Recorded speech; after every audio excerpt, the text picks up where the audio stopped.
Chú Choi chú ấy có nhờ bác là đưa tiền để chú xây gieo, chú ấy đưa cho hai mẹ con là 3 triệu nữa thế này.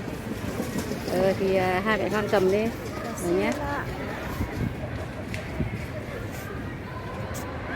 Con đếm nó đủ 3 triệu chưa? Ba đủ rồi ạ. Là đủ 3 triệu gì? Rồi. Cảm ơn chú Lê Giang. Thế về hai mẹ con mà tiêu phá nào cho hợp lý nhé. Không có thì về lần này là tiêu cái gì?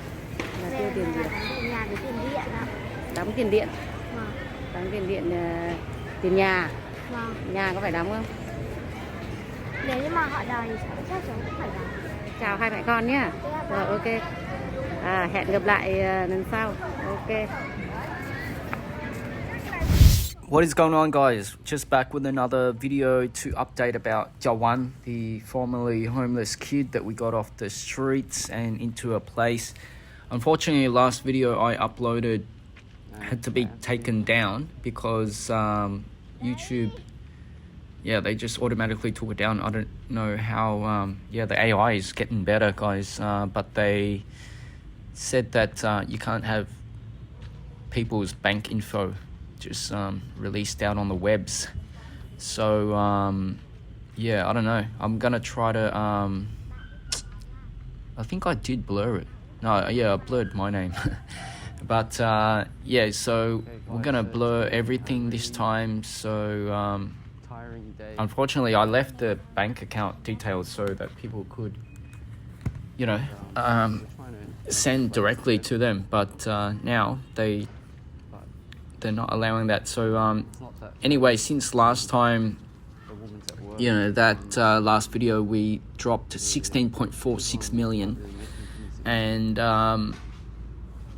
not sure why, but they didn't pay the electricity again, and someone went up to their room to chase them up, and that was right after we gave them like 3 mil. So I sent a little bit to Bak, who also, it's kind of confusing because there's Bak Tan, that's the shopkeeper, and then there's Bak, which is the former accountant, the artist formerly known as the accountant. Now she's working just in the office in another gig, but I think she's not too thrilled with them because just their general demeanor, they don't really keep people on side. For instance, Chau Anh, when she grabbed the money, she just turned around and left instead of saying thanks to Buck. Let's just call it Buck, like in the Call of the Wild. And Buck wasn't, a fan, because she probably thought, it's due to me that you guys are getting all this help and stuff. So a little bit of appreciation would come in handy. And since then they've drifted very, very far apart because there's a lot of drama, but Buck took me aside and even said to stop helping them, which I thought was a bit ruthless from where she started. But I think she's still a good person. Like, she was telling me that she overheard the shopkeeper say that she was the one that paid for the rent, the shopkeeper, and she was a bit miffed about that. She said, she's stealing your thunder, she's taking all the credit. And I said, I don't really mind about that as long as they're, under a roof and everything. I'm sure Midwest Asian and others will be pleased. They don't, it's good to get some credit, but if you can't, it's not the end of the world. So but here they don't really take that lightly because it's like really, a dodgy thing to do. So Buck was not a fan, and apparently that turned her off the shopkeeper. And the shopkeeper's been trying to ingratiate herself with Buck to form an alliance, I guess, to try to milk me or milk you guys. But Buck wasn't having a bar of it, so that's how things stand now. So Buck's like giving the mother and daughter the cold shoulder, and at the start I did know that this was going to happen, because I thought we need to, like, you know, help her out a little bit. But she kept wanting to do cases instead of just getting a kickback, which would have been easier. But she kept suggesting cases, which some were good, but some were not. So that was more complicated. Also, she was filming on a potato, so the stuff she sent in was really shaky and dreadful, and there was no interest in it. Now, speaking of filming on potatoes, we got Stalin to go out and film, and I don't know if she's intentionally filming worse, because you can get decent footage off her phone, but she's just filming in the lowest quality possible. She says she needs a new phone. Anyway, we got her to give them 3 million, and I also sent 5 million direct to Lien, which she received. Yeah, it's a bit complicated right now, because what's happening is there's a lot of politics. You know, when there's a lot of cash floating around, there's a lot of politics. So the shopkeeper's trying to get her claws in, and her way to do that is to win hearts and minds. You know, she's taken over Chau Anh, unfortunately. And it's not a surprise, because, you know, a girl of Chau Anh's age, she needs a role model, and her mother's not providing it. She's smart enough to know, don't model yourself on your mother if you want, to become anything. Because she's seen that her mother gets, like, no respect, and her mother just turns everyone away. And that's not who you want to model yourself after. Unfortunately, there's not many people that are willing to take her under their wing, unless they got an ulterior motive. And the shopkeeper is the only one that she's got a good standing in the society, and she's respected. She's got a really great manner of speech. As I've said, out of all the characters on the channel, the only one that I would voluntarily hang out with is the shopkeeper. Unfortunately, she's also the most conniving one, which is not a coincidence. I think it's the smarter, sharper tools in the shed, they're usually going to be, there's got to be something in it for them to, like, make an appearance on the channel. They're not just got a lot of time to waste, basically, if they're not making a buck or getting some kind of prestige or something out of the whole affair, which the shopkeeper's smart, so she's getting something out of it. And she's won over the heart and mind of Chau Anh. So what happened was, I asked Lien, like, what's going on? Like, how come you just got some cash, and, like, a couple of days later you don't have money to pay the bills, the electricity and water? They're going to kick you out, aren't you afraid of that? But more importantly, where's the cash? What happened to it? And she said Chau Anh took it and put it in her piggy bank, and I don't know where her piggy bank is. And anyway, I put two and two together and thought, where's the only place that Chau Anh would trust to leave a piggy bank that's not her own house?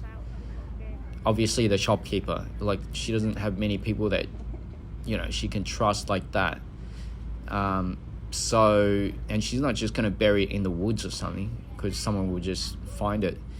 So that's apparently what happened. But the worst thing is, she couldn't even get it back to pay the bills. She had to go back to Hanoi, to pay the bills. So obviously she didn't stash it somewhere, because if she stashed it somewhere, she could have just gone and got the money to pay the bills. So it seems really weird that she stashed it at the shopkeeper's house, according to my theory, and then she couldn't even get it to pay an essential, and had to go up to Hanoi to get money off Stalin.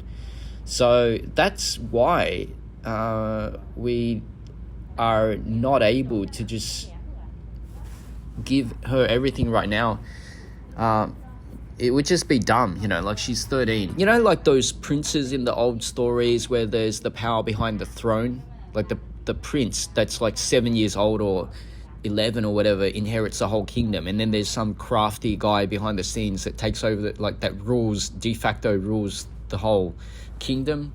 That's what's going to happen. Like, all the help that we give Chau Anh right now, apart from essentials, keeping a roof, like the bare necessities, it's all lining the shopkeep's pockets is what I think, because, how can they get all this cash and not be able to pay water and electricity bill? And we can't even stop it from happening. We can only dribble it out and just keep them above water, and I think that's the best strategy, because if we just give them a whole bunch, it's just the excess just getting weaned off. So it was bound to happen, and it's just more complicated than people think. Like, I think a lot of people just think that they just think in terms of A to B. Like, we want this to happen, let's just give them $500 or like 10 grand and that's going to happen. That's not what happens in society. It doesn't matter how much money you give them. You can't win them over if you're not a constant presence, which we're not going to be, right? So the person that's a constant presence, they're always going to have more influence over them and have their respect. Whereas, if you just send them money, that's they appreciate it, but you're not there every day. So someone that's talking to them every day, being friends with them, kindling a relationship, is the shopkeep. So you can't blame her for kind of falling under her influence. And that's a complicated thing right now, because the more we give, the more the shopkeep's going to hang around.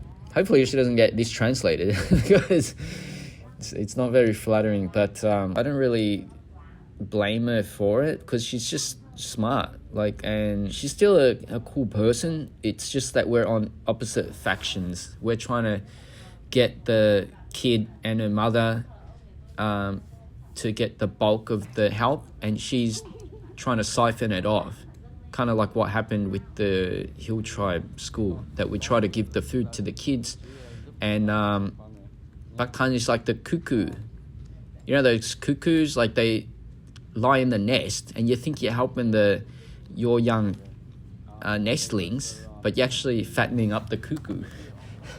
It's a little bit of cat and mouse, and people are too judgmental in the comments. Like, they're just like, oh, this person's evil, they're trying to get others help. It's like, I don't know, that's just nature, man. The strong oppress the weak, the smart take from the naive, and it's our job to kind of circumvent that, not to just chide them and hope that they'll go against their nature. That's just foolish and never going to happen. So we got to deal with the reality and what's in front of us, and that's what's in front of us. I think most people that follow the channel, they don't have very strategic brains, unfortunately, because just a lot of the stuff that I read in the comments, which is why I don't respond, because they just got this fairy tale view of human nature. I don't know if people don't really, deal with a lot of people, or they're just sheltered or what, but it's very simplistic view of the world that, la-di-da, let's just prance around and do this and there'll be no repercussions. There's going to not be any resentment. There's not going to be any subterfuge. The world's a lot more complicated than it looks. And I mean, the Iranian guy knows about that, but I haven't really seen anyone else that's kind of acknowledged that. So a lot of these things I've just had to deal with myself and in silence, and a lot of times people don't want to acknowledge human nature. Every time I've even, said anything about what's going on, people are just like, that person's a good person because they're poor. People seem to think that poverty is a moral virtue. It is not. There's bad people that are poor, good people that are poor, good people that are rich, bad people that are rich, blah, blah, blah. But anyway, I'll just end it there.